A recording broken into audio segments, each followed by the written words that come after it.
야고보서의 말씀을 계속 나누고 있는데요.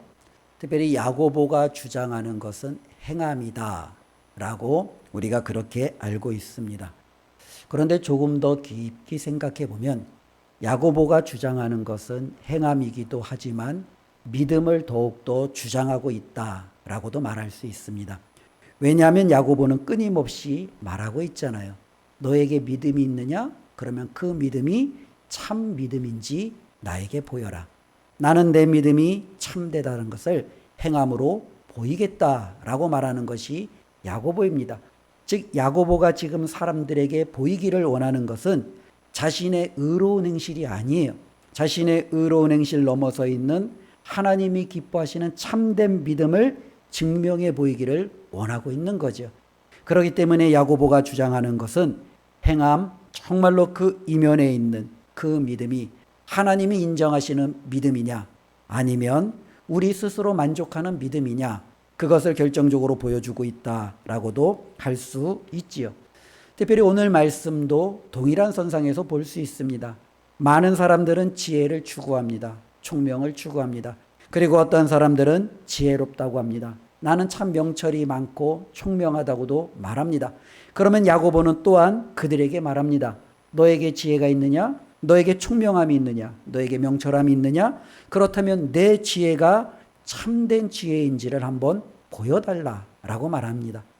어쩌면 많은 부분들이 그런 거죠. 많은 사람들이 믿음이 있는데 이 믿음이 하나만 있다면 그 믿음을 증명할 필요가 없지요. 지혜가 있는데 이 지혜가 하나만 있다면 우리는 그 지혜를 다른 사람들에게 확실하게 인정받을 필요가 없습니다. 그러나 믿음도 다른 것 같고 지혜도 다른 것 같아요. 하나님이 기뻐하시는 믿음이 있고 하나님이 인정하시는 지혜가 있다라는 겁니다. 그러니 그것이 참된 것인지를 한번 보여달라라고 말씀하고 있죠. 우리가 살펴보았던 것처럼 행함은요 그의 믿음을 드러냅니다. 야고보는 말합니다. 혀를 제어할 줄 아는 사람, 가난하고 때로는 연약한 사람을 돌볼 줄 아는 사람, 그리고 세상에 물들지 않는 거룩한 삶을 살아가는 사람, 그 사람은 참된 믿음을 가지고 있는 사람입니다 라고 우리에게 말씀해 주었습니다. 또한 야고보는 말합니다. 우리는 혀를 가지고 입술을 가지고 많은 말을 하는데 우리가 행하는 그 말을 통해서 우리의 마음이 선한 마음인지 악한 마음인지 드러낼 수 있다는 겁니다. 우리가 하는 말이 악하다면 우리의 마음은 악할 뿐이고 우리 하는 말이 선하다면 우리의 마음은 선하다라는 것을 드러내고 있음을 야고보는 계속적으로 말씀해주고 있죠. 오늘 13절 말씀도 그와 같은 측면에서 야고보는 다시 한번 우리에게 도전하고 있죠. 너희 중에 지혜와 총명이 있는 자가 누구냐? 그는 선행으로 말미암아 지혜의 온유함으로 그 행함을 보일지니라.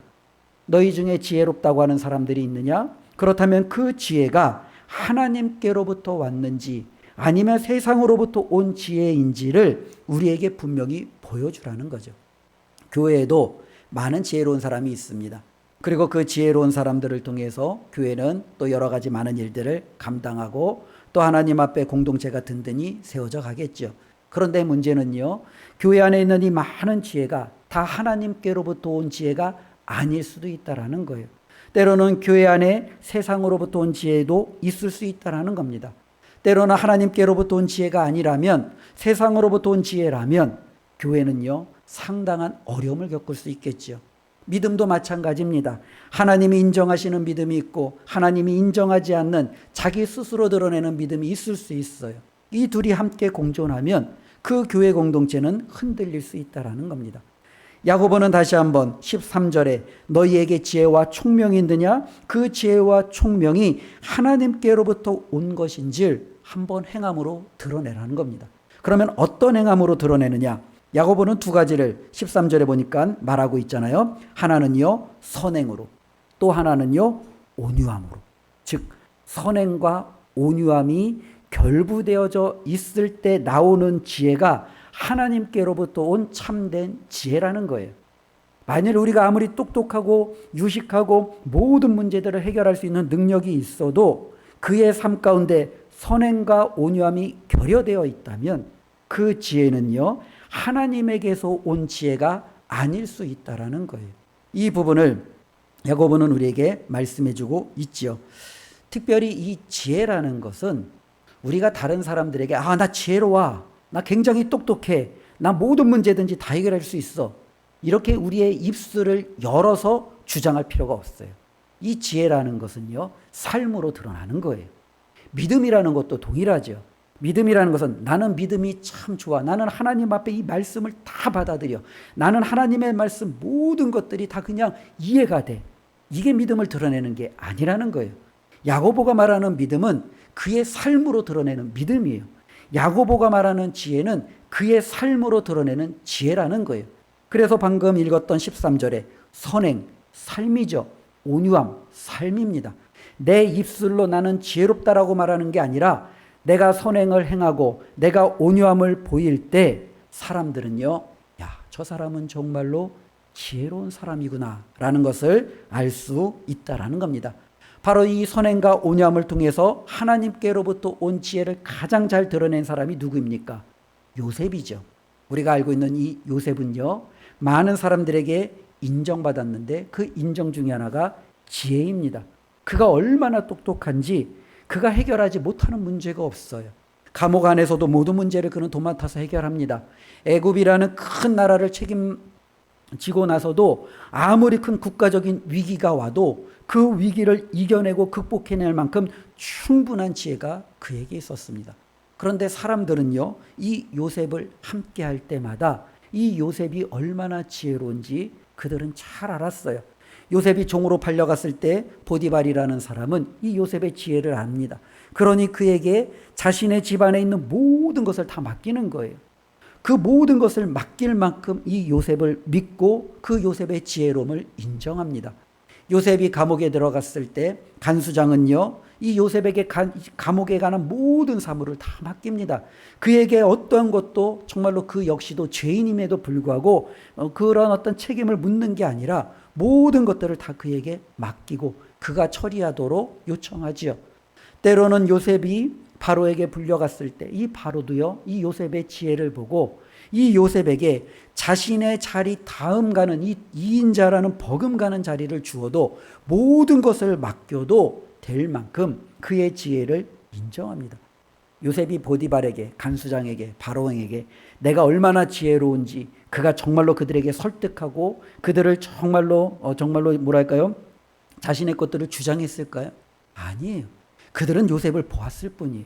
그의 삶을 보았어요. 그의 삶 속에서 나타나는 선행, 그의 삶 속에서 나타나는 온유함, 그의 삶 속에서 하나님이 함께 해주시는 지혜로움을 그들은 어떻게 해요? 그냥 느끼는 거예요. 그냥 깨닫는 거예요. 그러니 그에게 어떻게 해요? 맡기는 거죠. 나의 가정을 맡기고 나의 업무를 맡기고 나의 나라의 국가적인 모든 것들을 맡기는 이런 놀라운 일들이 일어나는 겁니다.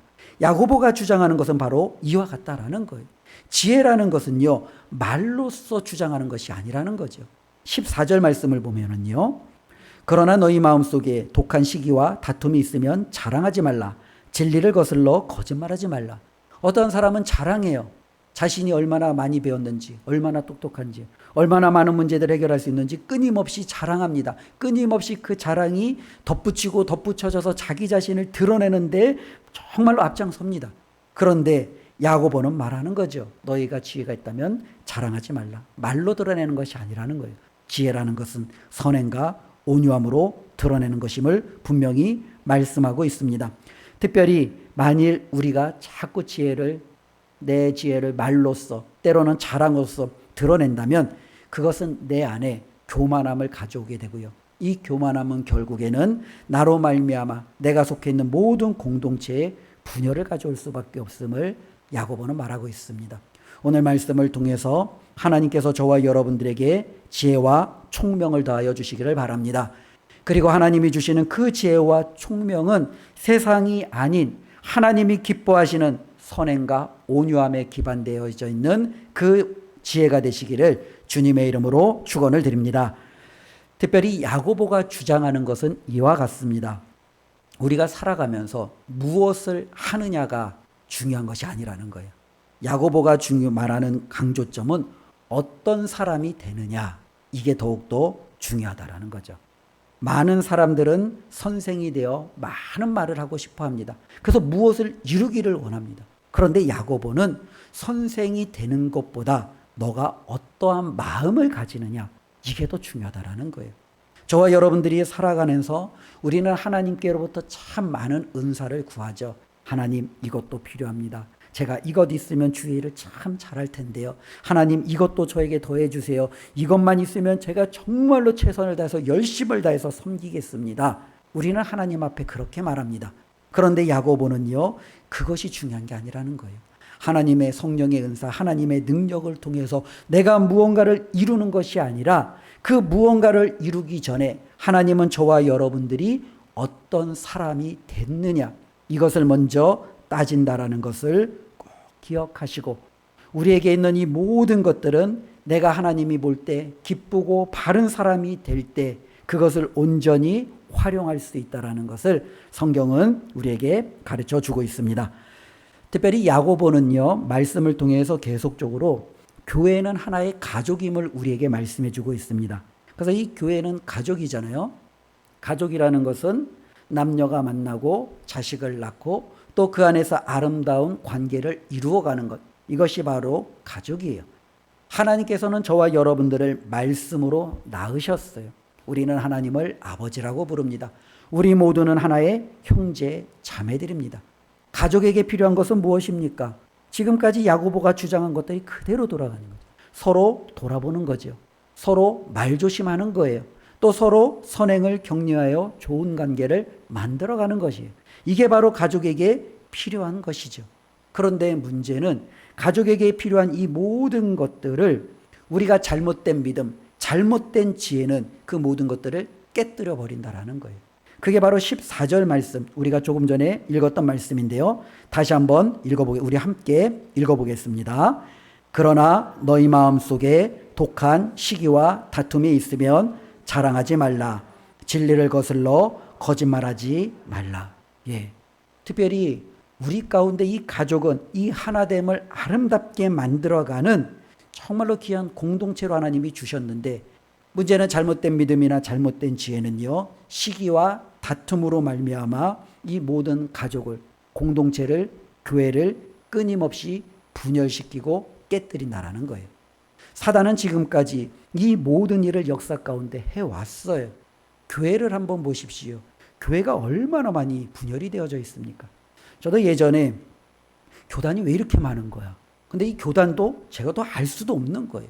근데 제 신학교에서 예전에 이 교단에서 잠시 그 얘기를 들었을 때, 그게 제가 알고 있을 때가 한 몇십 년 전이니까요. 그때 이제 그 교단에 대해서 가르쳤던 그 교수님 중에 하나가 이 장로교만 해도, 이 대한예수교 장로회만 해도 200여 개가 있다는 거예요. 예. 많지요. 예. 그러니 감리교, 성결교, 침례교, 그죠? 수많은 다른 교단들, 우리가 그렇게 따지면은, 야, 이 대한민국의 교단은 왜 그렇게 많을까요? 이렇게 알 수 있죠. 그런데 이 한국 안에만 이와 같은 교단들이 나뉘어져 있나요? 그렇지 않아요. 전 세계의 예수 그리스도를 구주로 믿고 하나님을 아버지라고 고백하며 이 말씀을 진리로 받고 신앙생활하는 수많은 성도들 가운데도 끊임없이 나뉘어져 있는 이와 같은 분열과 다툼을 우리는 바라볼 수 있습니다. 그들은 때로는 여러 가지 명목을 내세우죠. 진리를 지키려고 어쩔 수 없이 그랬다. 하나님의 말씀을 붙들려고 어쩔 수 없이 그랬다. 그들은 자신들의 나름대로의 타당한 이유를 제공합니다. 그러나 그것이 정말로 하나님 앞에도 타당하느냐라는 거죠. 성경을 보면 타당하지 않아요. 왜냐하면 야고보도 때로는요, 바울도 교회 안에 끊임없는 문제들을 그들은 직면하게 됩니다. 특별히 사도행전의 갈라디아서에 보면은 이 바울이 베드로한테 굉장히 화가 났던 적이 있어요. 왜 화가 냈느냐? 이 베드로가 외식하는 모습을 보고 화가 난 거예요. 그래서 이 베드로를 공개적으로 책망을 합니다.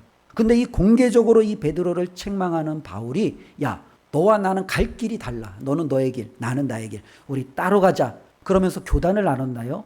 아니에요. 책망은 책망이에요.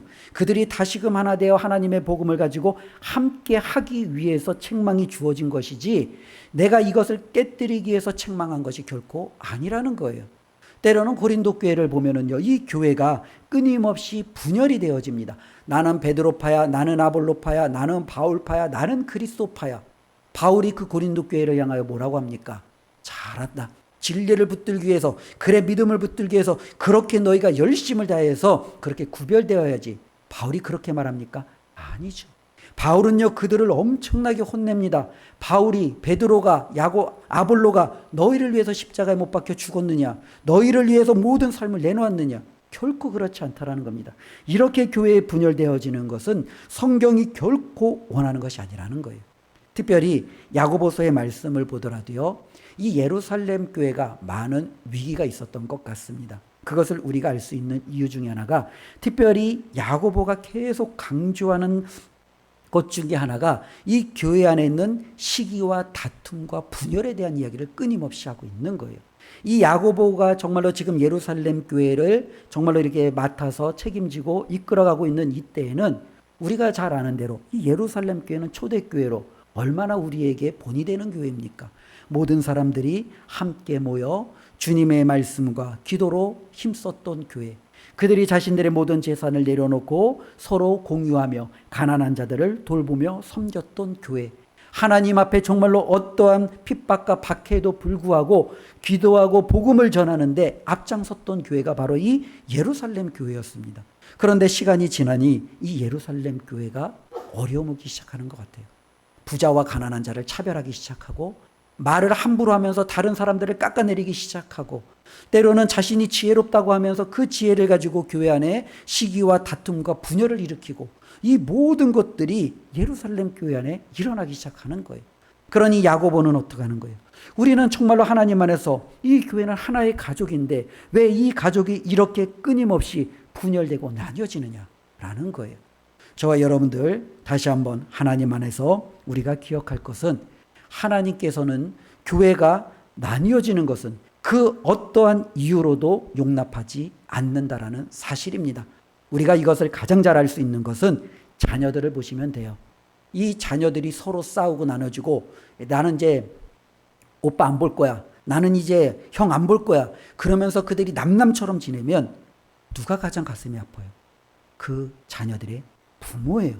이 부모는 이 자녀들이 어떤 이유가 됐든 서로 남남처럼 분열되는 것을 누구보다도 좋아하지 않아요.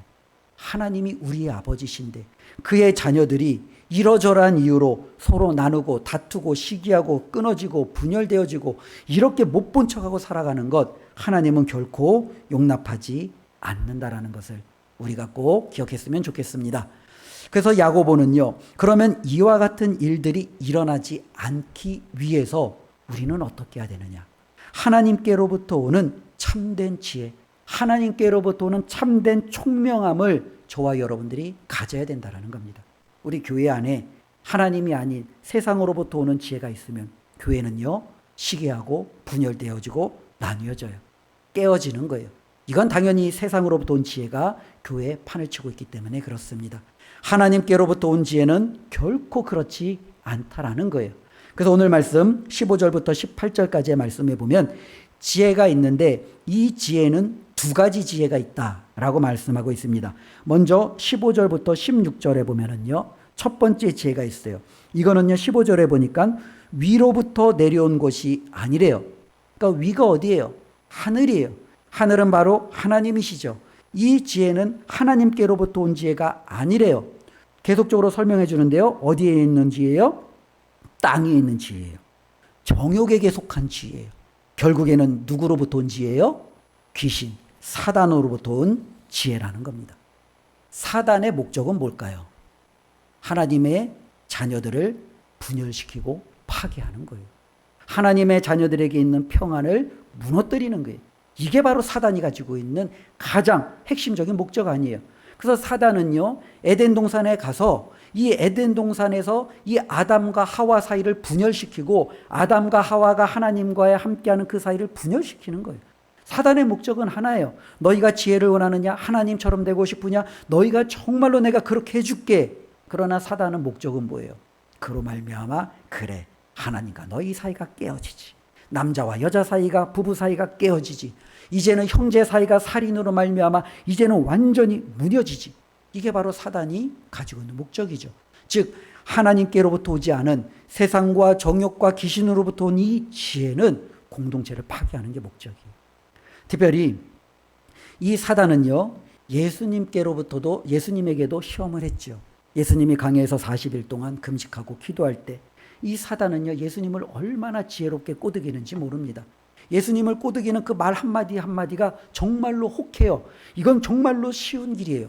굳이 이렇게 어려운 길을 내가 돌아서 갈까? 사단이 한마디만 할 때 그것만 따르면 모든 것을 내가 다 가질 수 있을 것 같은 지혜로운데, 그런데 이 사단의 목적은 동일하죠. 예수 그리스도가 하나님과 분열시키는 거예요. 예수 그리스도가 사단을 따름으로 그를 믿는 모든 자들이 더 이상 평안하지 아니하도록, 더 이상 그들 가운데 하나님이 주시는 놀라운 은혜가 주어지지 아니하도록 하는 것, 이게 바로 사단이 주는 거죠. 사단의 지혜는요, 귀신으로부터 온 지혜는 우리의 가정을 파괴합니다. 우리의 교회를 파괴합니다.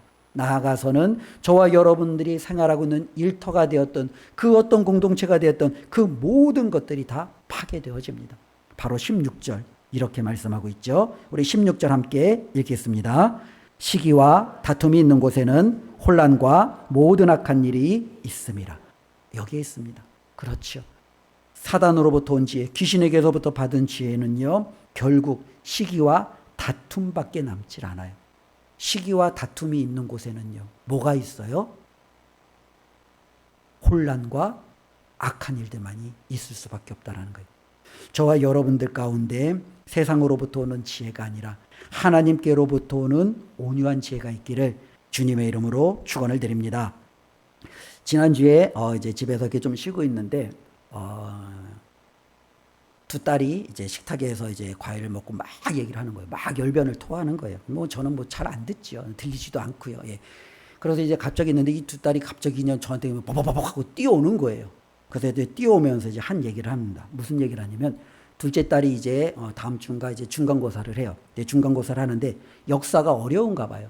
근데 자기 학교에 역사를 되게 잘하는 친구가 있대요. 그래서 그 잘하는 친구가 이제 방과 후에 이제 친구들 모아서 역사 강의를 해주기로 했대요. 그래서 이제 둘째 딸이 그 역사 강의를 들은 거예요. 그래서 이제 들었고 왔다라고 얘기하니까 첫째 딸이 왜 들었어 그걸? 그러면서 이제 막 반문을 하는 거예요. 그 당연히 들어야지. 둘째는 그런 거예요. 첫째 딸은 야 그걸 너 왜 들어? 그러는 거예요. 그래서 이제 둘이 막 옥신각신하다가 이제 저한테 이제 물어보기로 온 거죠. 아빠면은 들었냐 안 들었냐. 그래서 이제 저한테 와서 딱 묻는 거예요. 그래서 저는 뭐라고 대답했을까요? 그걸 왜 들어? 저는 그렇게 얘기를 했죠. 그랬더니 혜린이 둘째 딸이 얼굴이 부르륵 해지는 거예요. 그러면서 이유를 묻는 거예요. 왜 안 들어? 그런 거예요. 그래서 제가 또 한마디 했죠. 자존심 상하잖아. 제가 또 이렇게 얘기를 했죠. 그러니까 이제 막 이제 첫째 딸은 자기가 승리한 것처럼 막 의기양양하고, 둘째 딸은 아니야 엄마한테 또 한번 물어봐야 돼 하면서 이제 또 엄마한테 또 전화를 한 거예요. 그래서 스피커폰을 틀어놓고 이제 식탁에 둘러앉아서 또 이제 엄마한테 묻는 거죠. 상황을 설명하고 이제 엄마한테 물었더니 엄마가 뭐라고 대답했어요? 들어야지. 고맙네 그 친구. 그렇게 얘기하는 거예요. 갑자기 둘째 딸이 굉장히 막 살아난 거예요. 첫째 딸하고 저 때가 왠지 모르게 좀 죄인이 된 것 같은 이제 그런 모습이 좀 드러난 거죠. 근데 이제 걔가 잠깐의 뭐랄까요, 에피소드 같은 삶인데요. 그걸 딱 보면서 야, 노명선도 아직 멀었네. 그 생각이 드는 거예요. 예. 어쩌면 제 안에 거부한 이유, 때로는 제 안에 자존심이 상한 이유, 시기이죠. 내가 그보다 좀 낫다라는 우월함이죠. 이것은요, 분명히 하나님이 주신 지혜는 아니라는 거예요. 분명히 이것은 세상이 준 지혜죠. 만일 제가 그것을 가지고 학교 생활을 하다 보면 난 안 들어. 난 너보다 똑똑해. 내가 너보다 잘해.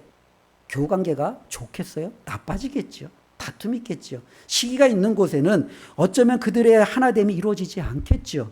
그런데 온유함으로 야 그래 고마워. 내 잘 들을게. 야 그래 열심히 하자. 서로 하면은요, 가르치는 자와 받는 자가 얼마나 아름다운 하나됨을 이루며 그 안에 정말로 좋은 목표들을 이룰 수 있겠습니까?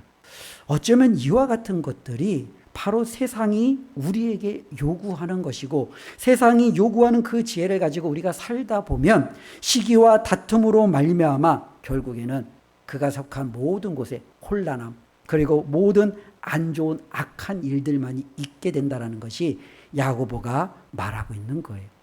우리 사랑하는 은강교회 성도님들은 정말로 이렇게 하늘이 아닌 귀신으로부터 사단으로부터 세상으로부터 오는 이와 같은 지혜로 말미암아 우리가 어리석은 결과를 취하지 아니하는 은혜가 있기를 주님의 이름으로 부탁을 드립니다.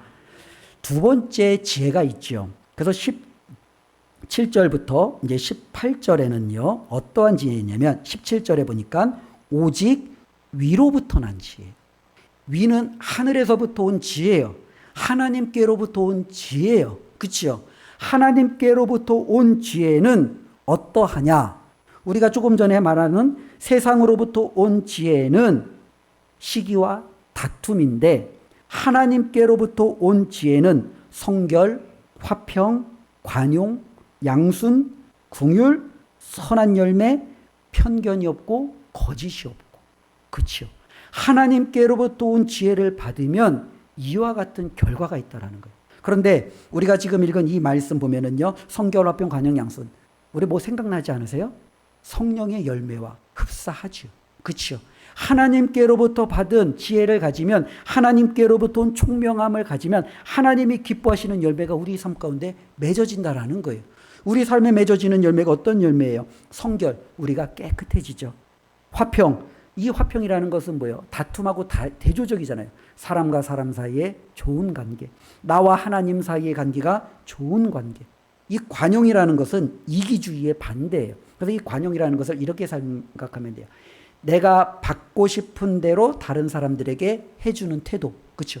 내가 친절을 받고 싶으면 내가 친절하게 해주는 것. 이게 관용이죠. 어쩌면 내가 다른 사람들에게 기꺼이 내가 원하는 것을 내도 해줄 수 있는 것. 이게 바로 관용입니다. 양순, 이 양순도 관용과 비슷한데 기꺼이 양보하는 거예요. 그래, 내가 먼저가 아니라 그래, 너 먼저. 그래, 이번에는 너가 먼저 한번 해봐. 우리가 기꺼이 양보할 줄 아는, 기꺼이 좀 순종할 줄 아는, 이게 바로 양순이에요. 긍휼이라는 것은 용서예요. 용서. 하나님이 우리를 긍휼히 여기셔서 저와 여러분들이 용서함을 받았잖아요. 선한 열매는요, 다른 사람들을 우리가 섬기는 태도들을 말할 수 있고요. 편견이라는 것은 두 마음을 갖는 거잖아요. 편견이 없다는 것은 두 마음을 갖지 않는 거예요. 겉과 속이 다르지 않는 거죠. 어쩌면 거짓이 없는 것과 비슷하죠. 이것도 외식이죠. 진실되게 우리가 행하는 것. 이것이 바로 하늘의 지혜를 가진 사람들이 나타나는 삶의 모습이라는 거예요. 그래서 18절에 그것을 가리켜 의의 열매라고 말하고 있습니다. 그런데 이 의의 열매들이 위에 있는 것들을 가리키는데 이 위에 있는 이 모든 것들을, 즉 하늘로부터 지혜를 받아 내가 이렇게 아름다운 열매들을 맺으면 그 공동체에 나오는 최고의 좋은 결과는 뭐냐? 18절 우리 다 같이 함께 읽어보겠습니다. 화평하게 하는 자들은 화평으로 심어 의의 열매를 거두느니라. 예, 화평인 줄로 믿습니다. 평화예요. 하나님께로부터 온 지혜가 넘치는 사람들이 있는 곳에는요, 공동체의 평화가 있어요. 공동체의 화평이 넘치는 거예요. 공동체가 하나님 앞에 든든히 세워져 가는 거예요. 이것이 바로 하나님이 기뻐하시는 삶의 모습임을 우리가 다시 한번 꼭 기억했으면 좋겠습니다. 오늘 말씀을 통해서 우리 자신을 다시 한번 되돌아봤으면 좋겠습니다. 야고보는 끊임없이 우리에게 요구하죠.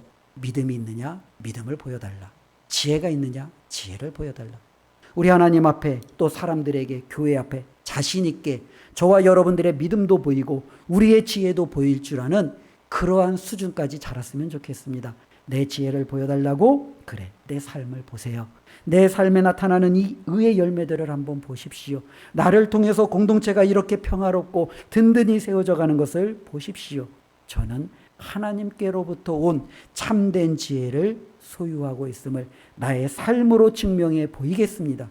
이것이 바로 우리가 추구해야 될 삶인 줄로 믿습니다. 저와 여러분들이 하늘로부터 하나님께로부터 온 이 지혜를 추구함으로 우리가 하나님 앞에 한 주간도 멋지게 승리하며 살아갔으면 좋겠습니다. 그래서 오늘 말씀을 들은 이후에 가정에서도 이제는 시끄러움이, 시기와 다툼이 아니라 평화가, 저와 여러분들이 일하고 있는 그 일의 일터의 현장 속에서도 다른 사람들의 관계가 삐걱대고 때로는 서로 정말로 이렇게 마찰이 있는 게 아니라 오히려 서로가 인정해주는 평화로운 일터가 되고, 무엇보다도 하나님이 세워주신 우리 은강교회가 정말로 이 평화로운 모습으로 든든히 세워져 가서 은강교회를 통해서 하나님이 세우신 교회, 믿음 있는 교회, 지혜로운 교회, 평화로운 교회, 이 모든 것을 세상 가운데 넉넉히 증명하는 우리 모두가 되셨으면 좋겠습니다.